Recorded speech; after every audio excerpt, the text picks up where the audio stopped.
এসে আপনারা কি ধরনের সমস্যা এখানে মুখোমুখি হচ্ছেন বা কি ধরনের সহায়তা আমাদের পক্ষ থেকে চান, আমি আপনাদের মুখ থেকেই শুনতে চাই। পানি উঠলে পরে তো বন্যা তো থাকাই যায় না, বাড়ি ঘরে থাকার মতো কোনো ক্ষমতা নেই। কষ্ট, চিকিৎসার কষ্ট, অনেক দুর্গত। মনে করেন যে রাস্তাঘাট ভাঙে গেলে আমরা বাইরে পারি না।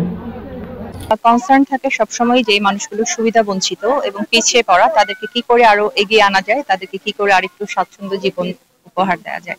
তো সেই লক্ষ্যে আসলে এই প্রত্যন্ত চরাঞ্চলে ছুটে আসা, সরকার থেকে যে বরাদ্দ এসেছে, আমার কাছে মনে হয়েছে যে এই এলাকার মানুষ যথেষ্ট বন্যা কবলিত থাকে এবং তাদের এই সাহায্যটা খুব প্রয়োজন হয়।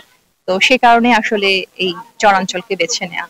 তো আমাদের সর্বোচ্চ চেষ্টা থাকবে যে এই মানুষদের জীবন যাত্রার মান উন্নয়নে যা কিছু প্রয়োজন আমাদের পক্ষ থেকে সেই প্রচেষ্টা থাকবে। উল্লেখযোগ্য পিছিয়ে পড়া যে প্রাথমিক বিদ্যালয়ের শিক্ষার্থীরা, তাদেরকে শিক্ষা উপকরণ দেয়া, তারপর সোশ্যাল সেফটি নেটের আওতায় যারা আছে তাদেরকেও বিভিন্ন ধরনের সহযোগিতা, চেক বিতরণ, এই জাতীয় কর্মসূচি, শুকনো খাবার বিতরণ, এই কর্মসূচিগুলো আজকে রয়েছে।